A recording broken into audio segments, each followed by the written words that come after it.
Hello, I'm Anne McLean for Concerts from the Library of Congress. I'm so delighted to be talking today with accordionist Ksenia Sidorova. We're looking forward to sharing your spectacular concert with our audiences. Thanks for joining me. Hello, Anne, and hello, everyone. It's a great pleasure and honor to be here with you. This is a special program for us. It's a first for the library in nearly 100 years of concerts. And the program you've recorded, including works by Bach, Mozart, Astor Piazzolla, and Alfred Schnittke, these make a great illustration of the huge range of possibilities for your instrument. You're now really the foremost ambassador and a very adventurous one for the classical accordion. How did you start this journey? Thank you so much for inviting me, first of all, to be part of this project and to be able to share my art and the art of the classical accordion online. It means a lot to be on such a platform, to be performing for the Library of Congress. I would have loved to do it live, and I hope one day we'll be able to do this. But at least in this form right now, and I'm really happy to introduce a concert that's very varied, as much as the instrument is. Its true classical identity is shown most in contemporary music, and that's why you hear some Schnittke. You obviously will hear Piazzolla, which accordion is really closely related to. Very often people think that Piazzolla wrote it for accordion, even though he wrote for bandoneon. But our instruments are somewhat coming from a similar family, so this music speaks to me especially, and it's an anniversary year of Astor Piazzolla. So this is a big time soup of a program where you can have anything from the really classical to more modern pieces, and some especially written for the accordion. Did you have a concept or an image when you were a younger player of a sound world that would take in your concerto appearances with major orchestras and the tango universe and collaborations with artists like Sting? Well, when I first started on the accordion, I was about 6 years old, and this was my grandmother's idea. So I've come to this instrument by chance, fell in love with it. I fell in love with the fact that you can take it anywhere, despite its weight, and you can play it literally anywhere, outdoors, indoors. You can play it at weddings, parties, anything you can think of. And certainly, I didn't think that I will be involved with it or continue to such an extent that it became my life. And I can't really call it a job, but it's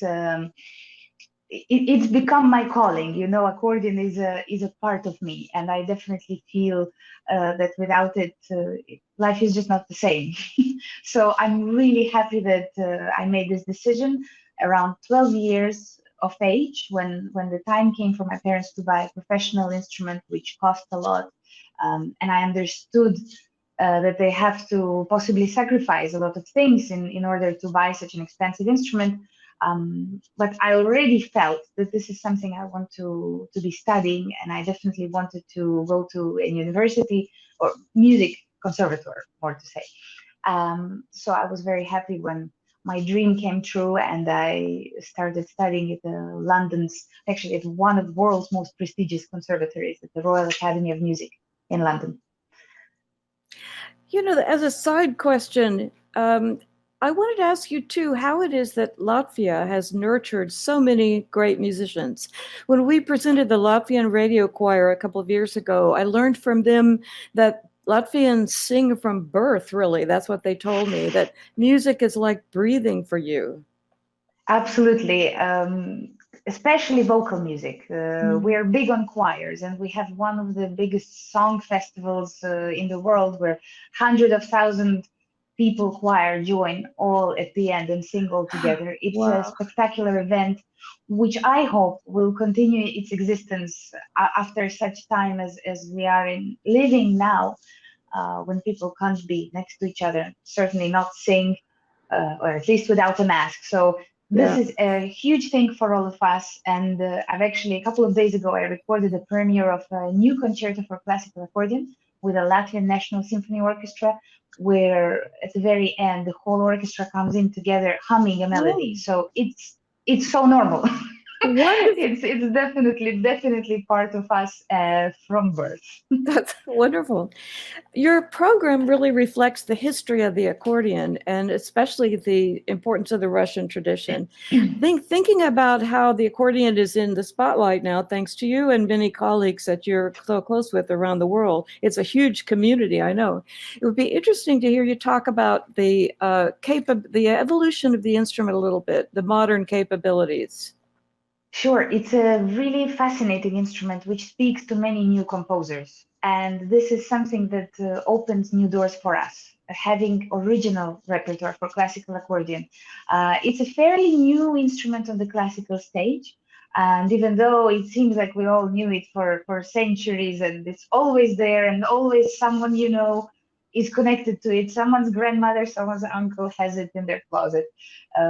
It began its classical tradition from about 1960s when from the ordinary standard bass system. I'm not going to go too much into terms, but the instrument that we know is very simple. It's mainly accompaniment for songs and polkas, marches, and basically a whole new keyboard was added to the left-hand side. It's just a button which changes all the chords, prefixed chords, into single notes.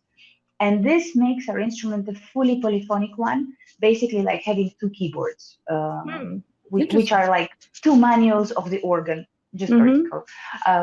So therefore, it opened a lot of, as I said, a lot of new doors for performers and composers to write for this instrument, to have this new language. And nowadays we have pieces by Berio, by Gubaidulina, Per Nørgaard, by very famous composers around the world who find it exciting and definitely want to explore it more. So this helps the performers to introduce it on brilliant concert stages such as the Library of Congress. Your own instrument is beautiful with that delicate tracery. It's almost like patent leather, so brilliant. Who made this? This is, as I like to say, the Rolls Royce of the accordions. It's an Italian brand called Pigini. They've existed for 75 years now, and they're definitely the top manufacturer for the accordion, mainly because they are always keeping their eyes and ears open. They collaborate closely with performers and always seek for what's there to change, how to explore and make the sound better. Because nowadays we are able to perform with wonderful string quartets, for example, and you have a whole Stradivari group with you. Of course, you want to sound your best and you want to make sure that you have this quality and sustainability as well, that when you travel, it's a very delicate instrument, even though it's so huge. That's interesting. I didn't think about that, the delicacy. You demonstrate remarkable virtuosity by any instrumental standards, and somehow the music in the second part of your program demands emotional virtuosity as well. Your Astor Piazzolla performances just won the Gramophone Editor's Choice Award, which is so prestigious, and they evoke a world of sounds, emotions, colors, especially the concept of nostalgia. And you've spoken very eloquently about this and about encountering the music of Piazzolla very early in your life. Tell us a little bit about the three tangos you chose for our program. Actually, there's a big connection to Astor Piazzolla in my life, mainly because of my passion for this music, for the tango, for this melancholy, which I find very similar to Russian melancholy. Being of Russian heritage, I feel close to this kind of language. And last year, I recorded a new album, which recently came out on the French label, Franco-Belgian label Alpha, which was devoted to the music of Astor Piazzolla. And for this particular program, I chose something that's, some of them are not on the CD, but the tangos that I like to perform that are very suitable for solo instruments. Astor Piazzolla's music just has to be played in an ensemble and be shared. The melodies have to be shared between the players. So these are the ones that I could, so to say, pull off alone and really make the instrument speak. These are my arrangements of Ciao Paris, S'il vous plaît, and Tanti anni prima. Very different in characters and approach. Some of them are very fresh, new tangos of young Astor Piazzolla. And for example, Tanti anni prima is his later tango, and you can sense the tango nuevo spirit where he really goes a little bit kind of more like a concert hall tango rather than the stage dance kind of tango. So I like to give it a touch of accordion as well, because some of these tangos are written for duos and trios, and here I put it all in one instrument. So of course they become accordionistic, if I can say so. I didn't realize they were your own arrangements. That's very interesting. It's interesting for us, and it's great for us to acknowledge these pieces as celebrating the centenary of Piazzolla. And following these, you are also continuing his legacy by performing Frank Angelis's Ciliquin di Bacin. And this is such an interesting piece. It was a song, right? It was originally Piazzolla's fantasy. No, it's his song made the basis for this arrangement. Yes, absolutely. It's called Ciliquin di Bacin, and it's actually a waltz. So this is a very touching story of a boy who was serving in a restaurant, and they were singing how he couldn't have a bigger life and maybe achieve his dreams. So it's very melancholic. It's deeply painful at times, and especially with the lyrics. And here I think that Frank Angelis, the French composer, achieved something special with the tone and the timbre of accordion by putting the special registers that we have to really touch the deepest strings of human soul without words, which is sometimes very difficult to do. But nevertheless, he made this beautiful fantasy, which is written for solo accordion and can be performed with accordion and string quartets, such as on my latest CD, for example. So I also like this difference that I can perform both with a string quartet, and if I need to, I can perform it solo. That's a big plus of the classical accordion. Yeah, I saw the string quartet performance. Is great. The one online is beautiful. Thank you. You're really a great storyteller, Ksenia. It's comes across in everything that you do, and I saw some comments you made about keeping the excitement of being a performer fresh by being an actor, even to yourself, even while you're playing. And this is something you bring to audiences, definitely. And especially in these Piazzolla program, especially in these Piazzolla pieces and in the Schnittke transcriptions. And is there a narrative for you in the Sergei Voitenko piece as well? A story you're telling yourself? It's actually one of the works that I performed most in recent years. It's very, again, so touching, so Russian, like you hear it and you can, sometimes people think that it's Piazzolla because it has this kind of harmony, a little bit pop song harmony. But it's very simple in understanding. But I think that, of course, I like to think that for each person listening, they create their own story in their head. For me, it's maybe about an unanswered love, about a reminiscence of something that happened in the past, something very dear and a very intimate memory. And going from Voitenko, who's a Russian contemporary of yours and a friend, I think you said, going into the Schnittke, this is a wonderful piece, and I'm so glad that we were able to broadcast this. It's so theatrical and exciting, and so on. And you end this concert with this big flourish. The Rayvis Fairy Tale is a transcription of pieces from Schnittke's Gogol Suite, I understand, from the play that the adaptation of his novel Dead Souls. But I didn't know that you had been one of the transcribers with Yuri Shishkin and Frederick Lips. There is a whole bunch of people who were. It's a timeline of events that happened to this piece, and I'm really happy that we have this in our repertoire. It's also it's beautiful music, and I think it shows not only just the music but the possibilities of the instrument. You do everything in there, from tapping your feet to singing to listening. Yeah, it's fantastic. Tell us about the four pieces that you've chosen. Chichikov's Childhood. This one is the one that has snatches of classical performance, classical pieces like Mozart and Haydn and so on.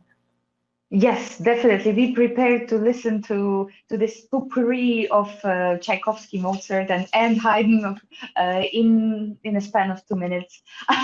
But of course, Schnittke is known for his polystylism, and this piece shows it like no other. And definitely, it's a piece that comes across even better live Yeah. because it kind of needs an audience. So this was a little bit challenging for me, but I hope that I translated it well, and I hope the audience enjoys it because it's such a dear work to me.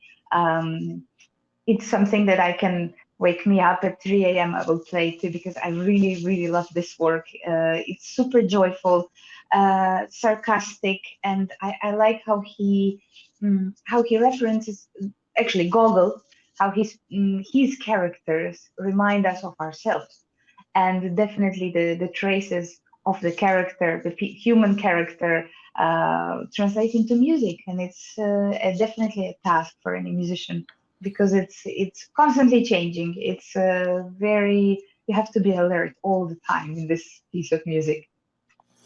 And the overcoat, about talk about that. That's such a fascinating story. The last piece. I love it. It's the main character of the story, Akaki Bashmachkin, who is very lonely. He just all he does is goes to work and then comes back home.